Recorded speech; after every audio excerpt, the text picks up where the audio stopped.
Bonjour, bienvenue dans une nouvelle émission, Un voyage international. Je te passe la parole Anaïs sur le Japon et ses cerisiers en fleurs. Bonjour, je vais commencer par vous parler du Japon et ses cerisiers en fleurs. Chaque printemps, au Japon, les cerisiers fleurissent. On les appelle sakura. La hanami est une tradition japonaise qui consiste à aller dans les parcs, observer les cerisiers, faire un pique-nique ou même passer du temps ensemble. Que peux-tu nous dire sur la baie d'Along ? La baie d'Along est une merveille naturelle et un des endroits les plus précieux au Vietnam. Son nom signifie la descente du dragon. Et selon la légende, un dragon serait descendu des montagnes pour protéger le pays. Elle a une superficie de 1553 km². Merci Lucie pour cette belle extrait. Nous allons vous laisser avec un petit interview de Monsieur Taillet. Bonjour Monsieur Taillet, merci d'avoir accepté de répondre à mes questions. J'aimerais vous interroger sur les voyages pédagogiques. Pour commencer, s'il était possible d'organiser un voyage à but pédagogique, vers quelle destination aimeriez-vous emmener vos élèves et pourquoi ? Bon, tout d'abord, je dois vous remercier pour m'avoir posé ces questions-là. Les voyages pédagogiques sont vraiment très enrichissants. Tout d'abord, il faut bien savoir quel est le but d'un voyage pédagogique. Donc, c'est d'apprendre et de découvrir pas mal de nouvelles notions qui sont en rapport avec notre programme ou bien enrichissantes pour notre culture.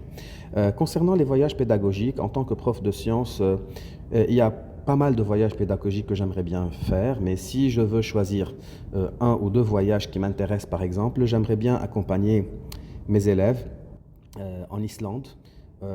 C'est une île qui est bien connue pour son activité géologique, les volcans, les sources d'eau chaude et une activité géologique très active. Et là, les élèves vont découvrir là-bas des spectacles, je dirais, fascinants, qui sont vraiment intéressants à découvrir au sein de notre apprentissage. Donc ça figure dans nos programmes et c'est vraiment très beau à découvrir.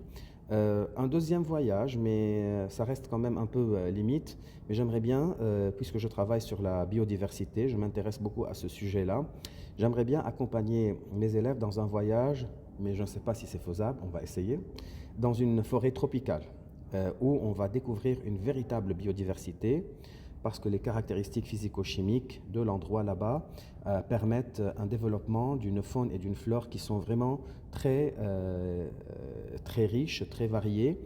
Et ce serait intéressant de découvrir un peu des espèces qui sortent du commun, des espèces animales ou végétales qu'on connaît. Et il y en a vraiment une grande richesse là-bas. Donc ça, c'est deux voyages.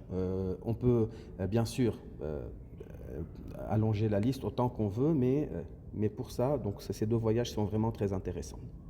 D'accord, merci. Et toujours sur ce thème, avez-vous déjà participé ou organisé des voyages pédagogiques? Si oui, lesquels et qu'en avez-vous retenu? J'ai déjà participé à des voyages pédagogiques. L'année dernière, j'ai fait le voyage en Grèce avec les élèves. C'était un voyage où il y avait plusieurs disciplines qui étaient traitées au cours de ce voyage, dont l'histoire, dont la langue française, et notamment les sciences. À travers la discipline des sciences, on a découvert la faune et la flore des paysages qui se trouvaient en Grèce. On a étudié pas mal les fleurs, la végétation, un peu la biodiversité, et surtout, on s'est attardé un peu sur l'olivier, le fameux arbre qui est bien connu pour avoir l'huile d'olive. On a étudié en détaillé un peu cet arbre-là, les fruits de cet arbre et comment on obtient de l'huile d'olive. On a visité des fermes qui étaient fermes à agriculture biologique. On a découvert un peu comment ces fermes-là fonctionnent et c'était un véritable enrichissement pour les élèves. C'était une expérience très intéressante et très enrichissante. D'accord, merci pour les réponses. Et moi aussi, je te remercie pour cette petite entrevue. Et courage, espérons faire des voyages pédagogiques ensemble un jour. Ouais, Allez. Anaïs, pour retourner sur ton sujet à propos de leur pays et leurs événements.